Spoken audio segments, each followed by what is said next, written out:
Hello everyone, welcome to Intellipaat's YouTube channel. In this video, I will be discussing 30 interview questions which you will have to prepare if you want to make it into any entry-level cloud role at top cloud computing companies like Amazon, VMware and Salesforce. But before we begin the session, make sure to subscribe to our channel and press the bell icon so that you'll never miss any update from us. So let us take a look at the agenda for today's video. The first 15 questions will be generic questions on cloud computing technology. It will be theory based. Then I have made a list of the top companies that are hiring for entry level cloud roles like the cloud administrator, cloud support associate, etc. And then there will be 5 company specific questions from VMware, Amazon and Salesforce each. So that will add up to a total of 30 questions. Now that we have our agenda clear, let us move on with the questions. So the very first question is what is cloud computing? Simply put, cloud computing is the delivery of computing services, or you can also call it as IT services, and these services include servers, storage, databases, networking, software, analytics and intelligence. So intelligence here means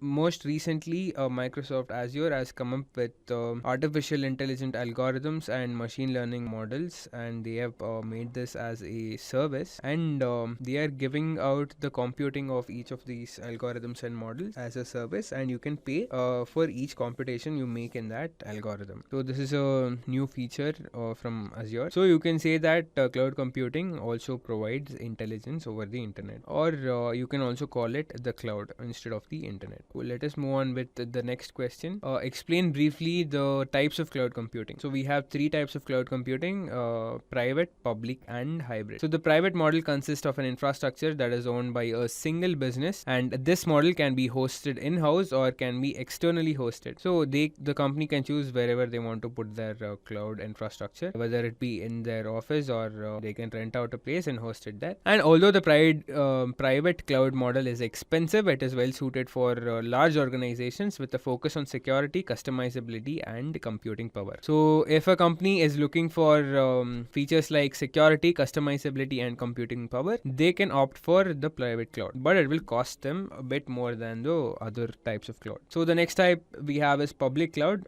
This model consists of services and infrastructure that are shared by all organizations. So a private company, or just a company for that matter, starts a cloud and they decide to share their services with any organizations or individuals that are willing to pay for the services. So this is called as public cloud, and the examples of public cloud are most famously Amazon Web Services, Microsoft Azure and Google Cloud. And the third type of cloud we have is hybrid cloud, which is a combination of both public and private clouds, and the hybrid cloud combines the two models to create a tailored solution that allows both the platforms to interact seamlessly. So hybrid clouds use the services from the private cloud and public cloud as well. So let's say a company has to use intelligence services from the public cloud, let's say from Microsoft Azure. They cannot build it from scratch because that would take a lot of time and resources, money and people. So they will rent it out, or they will buy the service from Amazon or Azure for that matter, and they will already be having a private cloud for let's say their computing power, for servers, storage, databases, etc. So this situation can be called as a hybrid cloud. Okay, let us move on to the next question. What are the features of cloud computing? So there are several important features of cloud computing. You just have to mention 4 or 5 to the interviewer. So I have picked 4 here. So the first one is resource pooling, which basically means the cloud service provider can share resources among multiple clients. Each of these resources, they basically serve a different set of services according to their needs. It is a multi-client strategy that can be applied to data storage, processing and bandwidth delivered services. So basically you pool all the resources. And the next feature we have is on-demand self-service. So you can do that by the comfort of your own house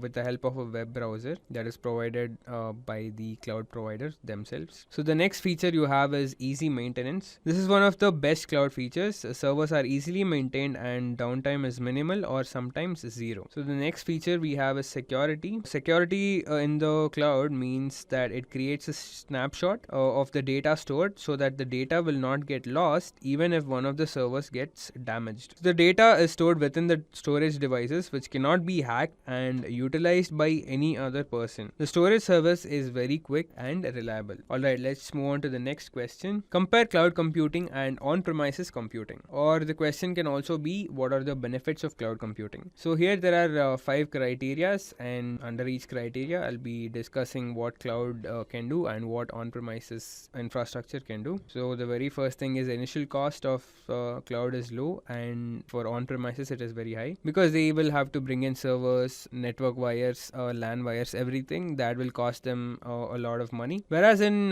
cloud approach, you just buy the services and all the hardware will be managed by the cloud provider. So the next metric is maintenance. Let's say if you have the funding to buy the on-premises infrastructure, let's say money is not an issue, but you will still need experts to maintain it, like network engineers, energy engineers, etc. And the next metric is upgradability. Let's say you want to upgrade your infrastructure. Let's say you want to make your computers faster, your servers faster as well. So the process is automatic in the case of cloud computing. That is, you just have to shut down your previous instances and spin up a new instance. But you can't do that in the case of on-premises. You will have to sell that old hardware and then buy the new hardware, install it. So it becomes a hassle for your engineering team as well as the company. So when it comes to the scalability factor, cloud computing infrastructure clearly wins. You also have the pay-as-you-go model in cloud computing. That is, you only pay for whatever services that you use. So you don't have to waste money on unused hardware or servers, databases, etc. So the next question is, what do you mean by cloud delivery models? A cloud delivery model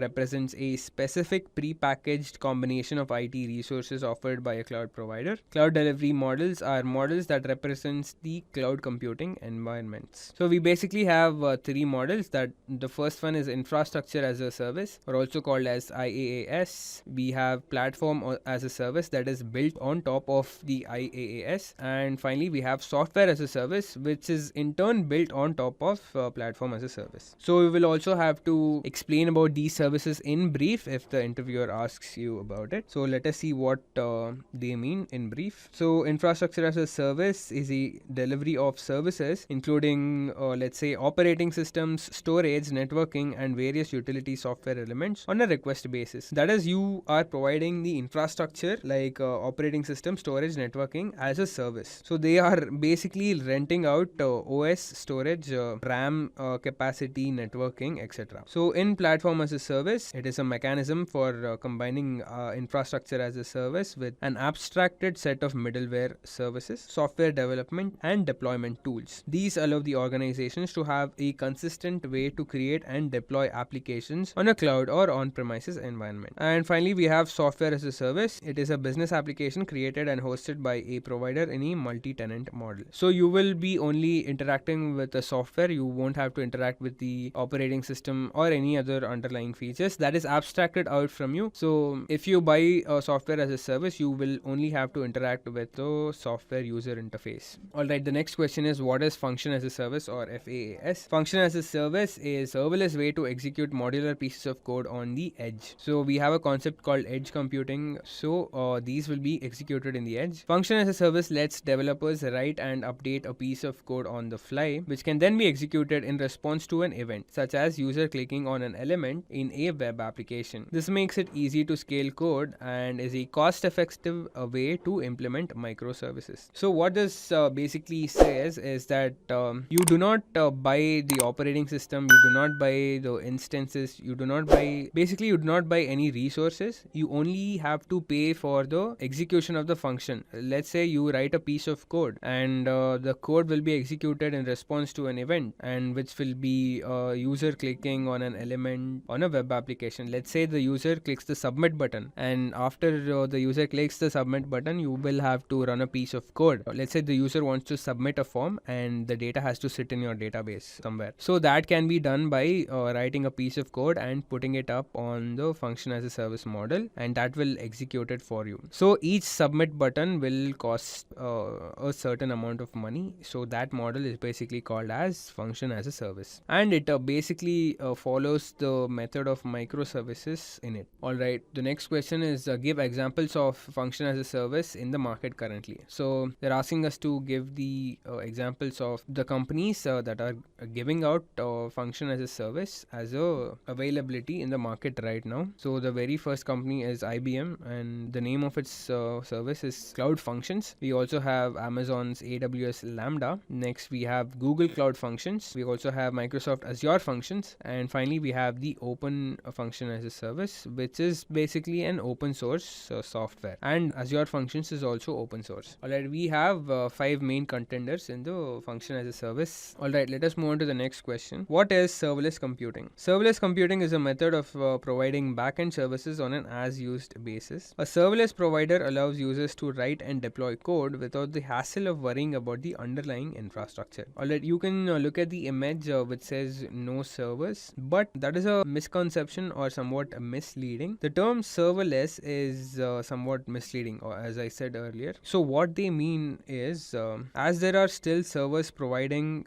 these backend services, but all of the server space and infrastructure concerns are handled by the vendor. So it will be handled by the cloud vendor, that is AWS or Azure, whatever it is. Serverless means that the developers can do their work without having to worry about the servers at all. The next question is, what are microservices? The approach of building an application out of a set of modular components is known as microservice architecture. So here you can see a similarity between a connection between microservices and serverless computing and function as a service. All these three concepts are intertwined and they all work together. Okay, so in microservices, the application is divided into components or modules, and each of them basically serves a certain task or a feature. And this, in contrast to the monolithic architecture, all the code is interwoven into one large system, which is a large monolithic system. And the major disadvantage in monolithic systems are that even minor changes to the application will require a hefty deploy process. So let's say you want to make a small change in your app or a software. So you can do that by just editing out or manipulating the block of code, that is the microservice in which that piece of code is present, and you just have to update that particular microservice, so which basically saves you time and the deploy process. Next question is, what is virtualization? Virtualization uses software to create an abstract layer over computer hardware that allows the hardware elements of a single computer, that is processors, memory, storage and more, to be divided into multiple virtual computers, and they are commonly called as virtual machines or VMs. Each virtual machine runs its own operating system, or it can run its own operating system, and it behaves like an independent computer, even though it is just running on a portion of the actual underlying computer hardware. So as you can see in the diagram here, we have one physical computer, that is the blue one on the right, the big blue one on the right, and it will have components like a processor, memory, hard disk, DVD drive, network adapter, USB ports, etc. All these resources can be shared through something called as a virtualization software. If that is installed on your computer hardware, you can create virtual machines, and that will basically share your main computer or host, which is term used for the physical computer. So the host can be divided up into several virtual machines. Alright, what is a virtual machine? A virtual machine is a virtual representation or emulation of a physical computer. They are often referred to as a guest, while the physical machine they run on is referred to as the host. So we have already discussed this in the previous question. Alright, 12th one is name some of the cloud service providers. So the three main industry leaders up until June of 2021 was Amazon Web Services, Microsoft Azure and GCP or Google Cloud Platform. But as you can see in the graph below, this is the Gartner's cloud computing data, and on the x-axis we have completeness of vision, and on the y-axis we have the ability to execute, and it basically gives out all the competitors in cloud computing. So here we have Amazon Web Services and Microsoft leading. Oracle has beaten Google and IBM apparently in 2021 of December. We also have IBM, Snowflake, Alibaba Cloud, which is a Chinese company. We also have Databricks, and there are many other niche players which only cater to specific services, such as MariaDB, which caters only to database systems. We also have Redis, InterSystems, etc. So we have many players in the cloud computing field. You can just name any 4 of them. Alright, let us move on to the next question. What is EUCALYPTUS in cloud computing? So EUCALYPTUS is basically an acronym, and that stands for Elastic Utility Computing Architecture for linking your program to useful systems. So the acronym is not important here. You will have to explain what it does. So it is an open source software infrastructure in the cloud computing, and it is used to implement clusters in the cloud computing platform. It creates a public, private and hybrid clouds. It can create whatever cloud you want. It facilitates a user to create his own data center into a private cloud and use its functionalities for many other organizations. So this is what EUCALYPTUS means. You will just have to explain it very briefly. What is an API gateway? So an API gateway is an API management tool that sits between a client and a collection of backend services. An API gateway acts as a reverse proxy to accept all the application programming interfaces calls and aggregate the various services that are required to fulfill them and return the appropriate results. So as you can see in the diagram here, the API gateway sits in between the users and services or the backend services that are available, and it will take the requests from the users here on the left side, whether it be from mobile, web or let's say developer mode, whatever mode of request that is. It will take in all the requests, and it basically acts as a single point wherein API's request and response will be taking place. So it acts as a gateway basically for APIs and microservices. Alright, let us move on to the next question. What do you mean by VPN? VPN stands for Virtual Private Network. VPN is a private cloud that manages the security of the data during the communication in the cloud environment. With VPN, you can make a public network as a private network, as you can see in the diagram here. So the internet is a public network, as we all know. So in order to make that as a private network and to make it very secure so that your data is not sniffed or lost in the process, you can download a VPN client in the user side and a VPN server will be in the server side. So it basically encrypts your data for every request you send. So it acts as a middleman between you and the internet and protects you while doing so. It also hides your IP, that is your address, and it ensures your ISP doesn't track you. So that is what it basically does. Alright, we are done with the general questions. Now let us move on to questions from VMware. So VMware is a cloud computing company, and it mainly focuses on hypervisors and virtualization. It is a niche player. It has softwares like ESXi, which is a hypervisor. It is a type 1 hypervisor, and they provide it to big enterprises. They also have several other services which I'll be mentioning in the upcoming slides. Alright, the first question in VMware will be, what is the importance of virtualization? A virtualization process creates a virtual version of a physical device, such as a server, storage device or a network device on a physical host, obviously, on a single machine or a server known as ESXi, or which is ESX integrated host. So here, the important point here is you could have just said host, which is the general term in cloud computing domain. But if you say it as ESXi host, the interviewer will be impressed, and that might add brownie points to you while the interview. Okay, now that being said, let us move on. So it can also be hosted on multiple operating systems and applications, and it has the following advantages: increasing IT agility, flexibility and scalability while reducing cost, increased workload mobility, performance and resource availability, automated operations that saves you time. It simplifies IT management and makes it less expensive to operate. Alright, let us move on to the next question. What are the different types of virtualizations that are available? So there are basically 5 types of virtualizations. Server virtualization, it consolidates the physical server, and multiple operating system can be run on a single server. The next virtualization we have is network virtualization, which provides complete reproduction of physical network into a software defined network. We have storage virtualization, which provides an abstraction layer for physical storage resources to manage and optimize virtual deployment. Next, we have application virtualization. It increases mobility of applications and allows migrations of virtual machines from a host to another with minimal downtime. Finally, we have desktop virtualization. It virtualizes desktop to reduce cost and increase the service. The next question is, what is a hypervisor? A hypervisor is a piece of software that allows us to build and run virtual machines. A hypervisor is also known as Virtual Machine Monitor, or VMM for short. A hypervisor allows a single host computer to support multiple virtual machines by sharing resources including memory and processing. So as you can see on the image on the left, hypervisor sits between the physical hardware and the virtual machines. So it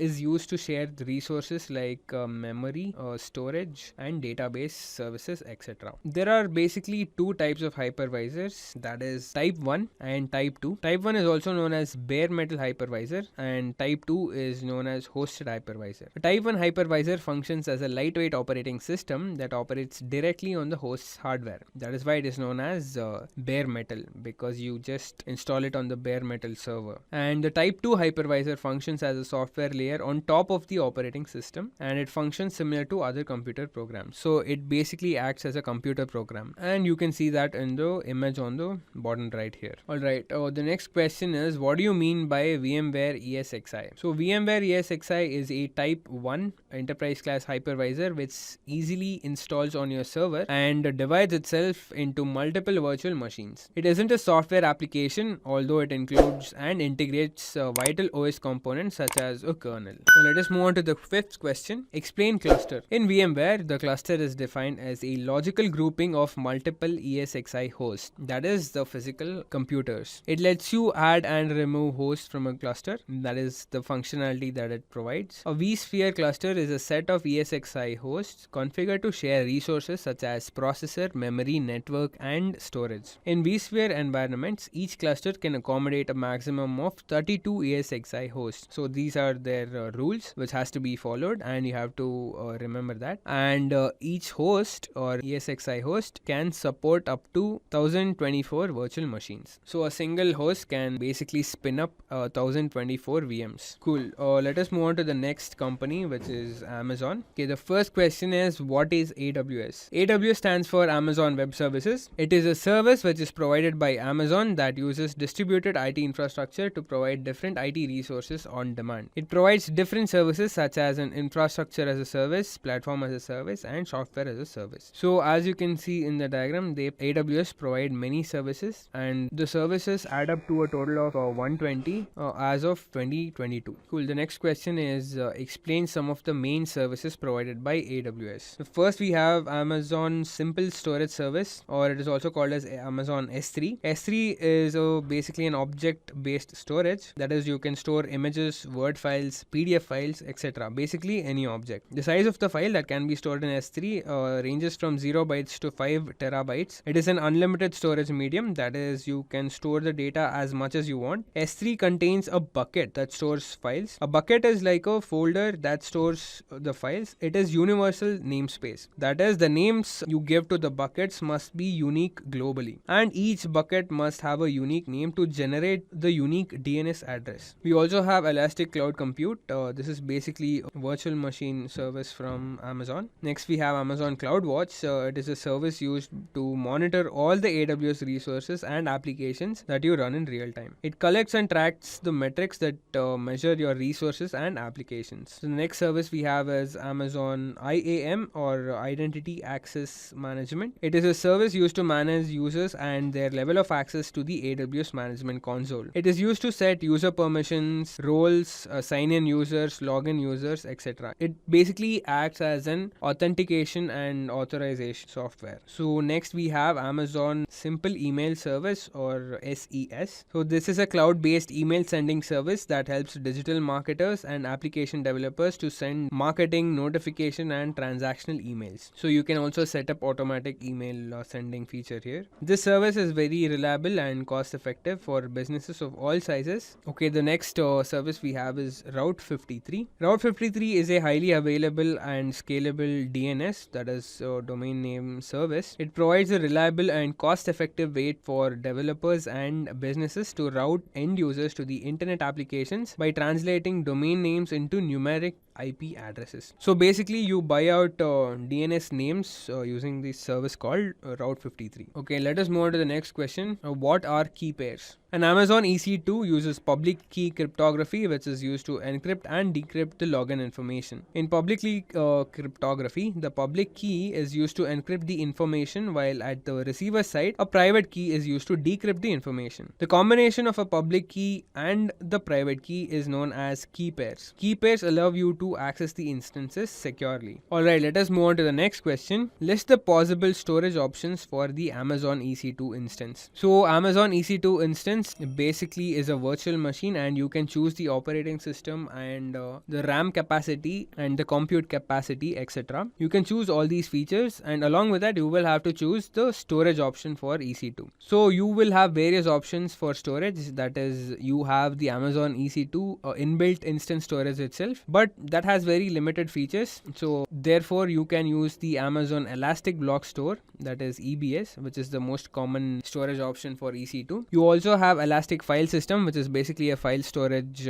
service from Amazon. You also have Simple Storage Service, which is an object storage from Amazon. You can attach that as well. Or if you are using a data very rarely, basically you're not using it on a day-to-day basis, you can use a service called Amazon Glacier, which is an alternative to Amazon Elastic Block Storage. But the upside here is that you have to pay less for Amazon Glacier. Let us move on to the last question of Amazon. Give the difference between stopping and terminating instances. So when it comes to stopping, you can stop an EC2 instance, and stopping here means shutting down the instance, and the storage attached to it, that is its corresponding EBS volume, will be still attached to the EC2 instance, and you can restart the instance after stopping. And when it comes to terminating an instance, you are terminating the instance and removing that instance from your AWS account. So when you terminate an instance, all the corresponding storage, that is EBS or S3 or whatever it is also removed from it. And due to this very reason, you cannot restart the EC2 instance again once you have terminated it. So this is basically the difference between stopping and terminating an EC2 instance. Alright, that brings us to the end of Amazon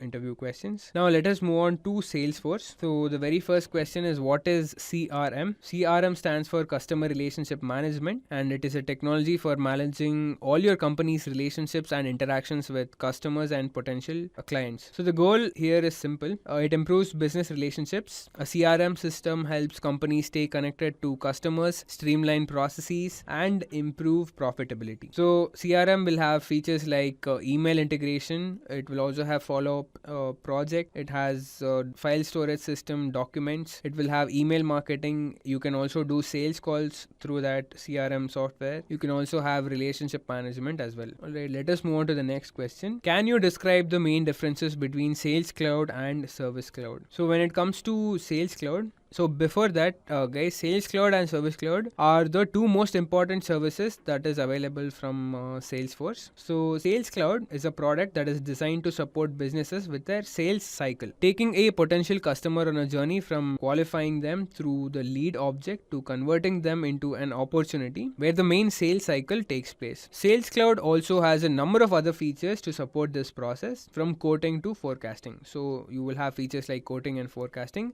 integrated within the Sales Cloud. So when it comes to the Service Cloud, it helps organizations with their customer support process. Customers initiate a support process by emailing, calling, or submitting an online form. Once this case has been created in Salesforce application, agents can then use features like knowledge base to help finding answers to questions. And they can also have features like live chat, and they can talk to customers in real time. And all these come within service level agreements, and all the agreements are met. Well, the next question is, what is an object in Salesforce? So in Salesforce, objects are database tables that are used to store the data of an organization. There are two types of objects in Salesforce, and they are standard object and custom object. So what is standard object? So these are objects provided by the Salesforce platform, and that includes contacts, accounts, users, cases, campaigns, opportunities, leads. So basically whatever that is related to the sales cycle that will be included in the standard object. So what is custom object? They are objects created by developers based on a business process. It stores the important and unique information of an organization. It gives a structure for data sharing. The custom object includes page layout, custom fields, relationships to other objects, a custom user interface tab, etc. So the fourth question is, apart from CRM, what other products do Salesforce have in their offering? So the answer will be, some of Salesforce other products include Marketing Cloud, Commerce Cloud, Experience Cloud, MuleSoft, and Slack. Over the years, Salesforce has built up a huge portfolio of other products to help serve its customers. One of the most attractive selling points is that the fact that they can seamlessly integrate with each other, creating a full 360-degree view of their customers. So all these services like Service Cloud, Sales Cloud, Marketing Cloud, Commerce Cloud, Experience Cloud, all these services will be integrated with each other and therefore creating a full workflow within Salesforce. Alright, let us move on to the last question. What is a profile in Salesforce? Can two users have the same profile? A profile in Salesforce is defined as a collection of settings and permissions that define what a user can do in Salesforce. So it gives you the authority to access certain records in Salesforce. There are multiple profiles available in Salesforce. For example, a sales profile can have access to leads, contacts, campaigns, opportunities, etc. The people who work under one department may be assigned the same profiles. Consider the case of sales profile, and many people work under sales team, so each person in the sales team will be assigned the same profile. And hence, coming back to the question's main concept, we can say that any number of people can have the same profile within Salesforce. Alright, that will be the last question, guys. Thank you for watching till the end. Have a nice day. Just a quick info guys, if you want to make a career in cloud computing, then Intellipaat provides an advanced certification on cloud and DevOps by IIT Madras. This course is taught by industry experts and IIT Madras faculty. This course is designed to upskill and land your dream job.